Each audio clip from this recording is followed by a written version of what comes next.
मौलवी का फ्री खाना खाने का तरीका। रुक जाओ, ये खाना मत खाना, ये खाना तुम लोगों पर हराम है। क्यों मौलवी साहब, ये खाना हम पर हराम क्यों है? ये तो हमने अपनी हलाल कमाई से खरीदा है। खाना खाने से पहले बिस्मिल्लाह पढ़नी होती है। मैं वहाँ से देख रहा था, तुम लोगों ने तो बिस्मिल्लाह ही नहीं पढ़ी। ये मौलवी बिल्कुल ठीक कह रहा है, बिस्मिल्लाह तो हम लोगों ने पढ़ी ही नहीं। चलो आप बिस्मिल्लाह पढ़कर शुरू करते हैं। बिस्मिल्लाहिर्रहमानिर्रहीम। रुक जाओ, ये खाना अब भी तुम लोगों पर हराम है। क्यों मौलवी साहब, अब क्या हो गया? सफाई निस्फ ईमान है। मुझे लगता है ये खाना तुम लोग बगैर हाथ धोए खा रहे हो। मौलवी, हम सब ने हाथ धो रखे हैं। जाओ जाकर अपना काम करो और हमें सुकून से खाने दो। हाँ मौलवी साहब, ये सही कह रहा है, हम सब ने हाथ धोए हुए हैं। चलो भाई खाओ। रुक जाओ, मेरे होते हुए तुम लोग ये खाना नहीं खा सकते। क्यों नहीं खा सकते? ये खाना तुम्हारे बाप का है। अस्तगफिरुल्लाह, ला हौला वला कुव्वता इल्ला बिल्लाह। मैं तो सिर्फ तुम लोगों को खाना खाने के आदाब समझा रहा था। हमें सारे आदाब पता है पड़े, क्यों दिमाग की दही कर रहे हो? जाओ निकल जाओ यहाँ से।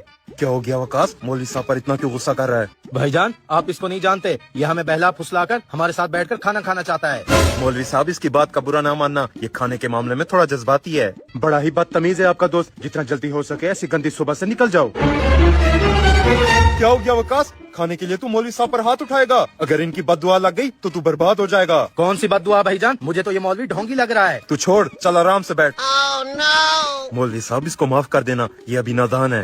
हट जा, तुम्हें मैं ढोंगी लग रहा हूँ ना, तो ये खाना खा कर दिखाओ। मेरी भी बद्दुआ है। अब तुम में से जो भी इस खाने का एकने वाला खाएगा तो वो उसी वक्त मर जाएगा। अगर ऐसी बात है तो तू यहीं ठहर, मैं तुझे ये सारा खाना खा कर दिखाता हूँ।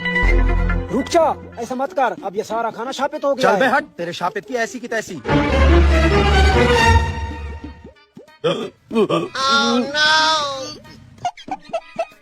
वकास, वकास, ये तो सच में मर गया। मैंने तो इससे पहले ही कहा था। मौलवी साहब, हमें माफ कर दे, हम यहाँ से जा रहे हैं। चल बे निकल।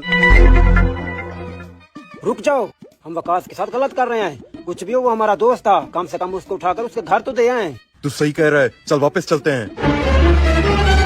चल भी उठ, ओवर एक्टिंग की दुकान, तेरे दोस्त चले गए। चले गए? बड़े आए थे हरामखोर मुझसे दावत लेने वाले। हरामखोर, अगर तेरा मुखा मुझे लग जाता तो मैं तुझे छोड़ता नहीं। कारी साहब, छोड़ो इन बातों को, आज अब मिल बैठ कर खाना खाते हैं।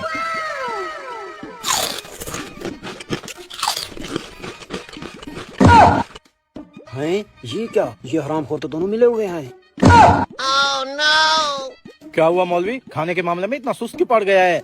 कुछ नहीं, मेरा पेट फुल हो गया। अब मैं जाता हूँ, मेरी नमाज का टाइम होने वाला है। इसको क्या हो गया? वरना भैंसों की तरह आखिर तक खाता रहता है। हरामखोर तो फिर से जिंदा कैसे हो गया? वो दरअसल भाईजान, मौलवी को मुझ पर तरस आ गया, इसलिए उसने दुआ देकर मुझे दूसरी जिंदगी दे दी। दूसरी जिंदगी दी? अब तेरी ये दूसरी जिंदगी हम लेंगे। चल मार इसको।